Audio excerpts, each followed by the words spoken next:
Halo, assalamualaikum warahmatullahi wabarakatuh. Hari ini kita akan belajar tentang penjumlahan pecahan. Udah pada bisa belum?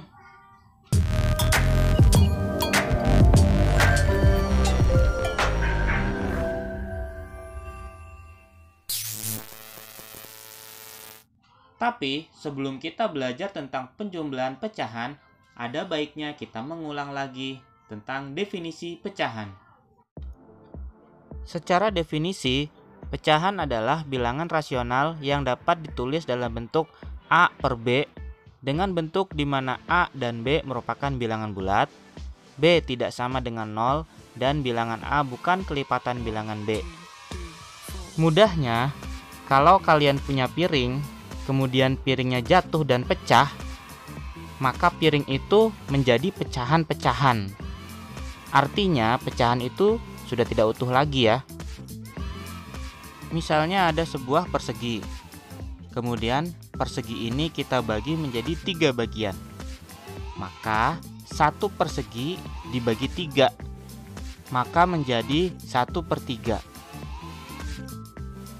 Kemudian apabila ada 2 buah persegi, lalu kedua buah persegi tersebut kita bagi menjadi 6 bagian.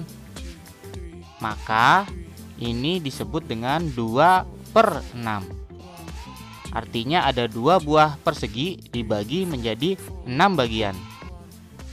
Besar bagian pada 1/3 dan 2/6 sama besarnya. Maka 1/3 dan 2/6 adalah pecahan senilai. Untuk yang 1/3, manakah bagian yang 1/3? 1/3 adalah yang kita arsir, artinya 1 bagian dari 3 keseluruhan. Dan yang 2/6 adalah 2 bagian dari secara keseluruhan ada 6 bagian.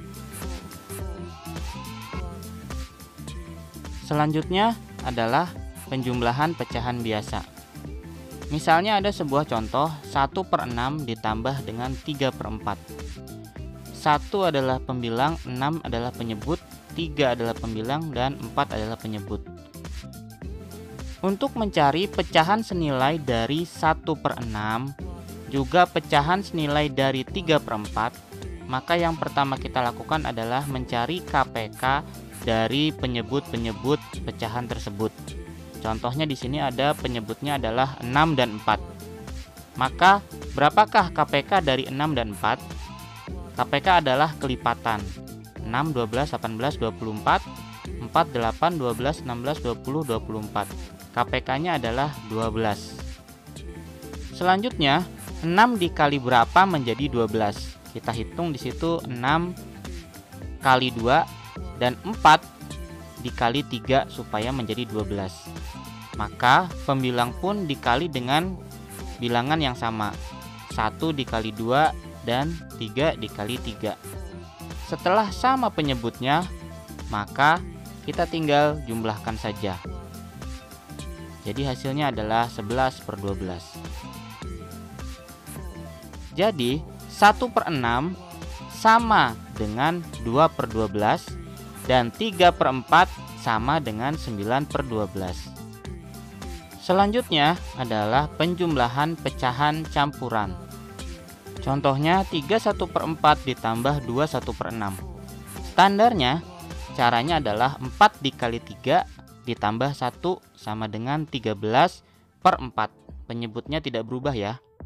6 dikali 2 ditambah 1 sama dengan 13/6. Setelah menjadi pecahan biasa, kemudian baru kita jumlahkan seperti pecahan biasa. Kita cari dulu KPK dari 4 dan 6. Sudah kita tahu bahwa KPK-nya adalah 12 ya. 4 dikali 3 sama dengan 12, 6 dikali 2 sama dengan 12. Maka 13 dikali 3 dan 13 dikali 2 hasilnya 39 dan 26. Setelah itu tinggal kita jumlahkan, 39 tambah 26 sama dengan 65, penyebutnya tetap 12. Nah, apabila pembilangnya lebih besar dari penyebutnya, maka harus kita bagi. 65 dibagi 12 sama dengan 5. 5 kali 12 sama dengan 60, sisanya 5.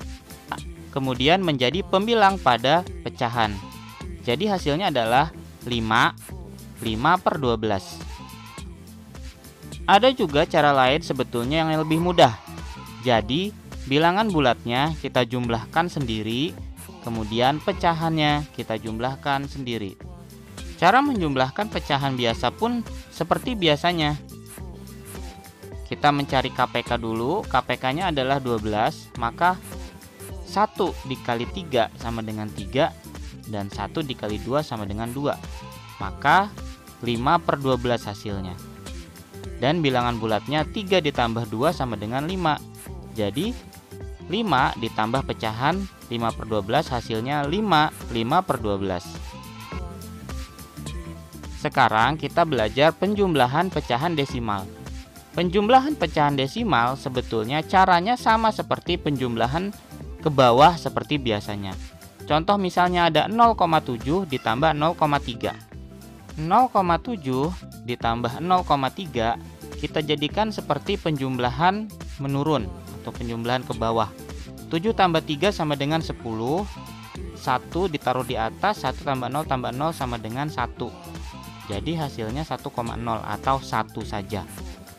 Contoh lain misalnya 0,8 ditambah 0, berapa ya? Misalnya 0,15 deh. 0,8 ditambah 0,15. Poin pentingnya adalah ini harus lurus. Harus lurus, terutama komanya ya. Kalau saja komanya berbeda, maka hasilnya berbeda. Pasti salah. Ya, 5, 8 tambah 1, 9, 0 sama dengan 0 ya, udah ya. Selanjutnya misalnya 3,5 ditambah 0,8. Dilihat ya, komanya harus lurus. 3,5 ditambah 0, tuh komanya di sini ya, lurus. 5 tambah 8 sama dengan 13. Kita simpan 1 tambah 3 sama dengan 4. Komanya harus lurus. Komanya di sini. Nah, jadi hasilnya adalah 4,3. Misalnya lagi ada contoh 26,4 ditambah 1,12 sama dengan 26,4 ditambah 1,12. Ingat, komanya yang diluruskan. Ya, jangan nulisnya jangan sampai satunya di depan. Komanya harus lurus dengan koma. Ini yang sangat penting sekali ya. 2, 4 tambah 1, 5, 6 tambah 1, 7, 2 turun ke bawah. Maka hasilnya 27,52. Gimana? Mudah sekali bukan? Selanjutnya adalah penjumlahan dalam bentuk persen. Misalnya contoh ada 40% ditambah 20%. Sama dengan, maka penjumlahannya sama. Ke bawah ya, menurun. 40 ditambah 20 sama dengan 60%. Contoh lain misalnya. Misalnya ada 35% ditambah 12%. 35 ditambah 12, maka hasilnya 5 tambah 2, 7, 3 tambah 1, 4. Maka hasilnya adalah 47%. Ini sangat mudah.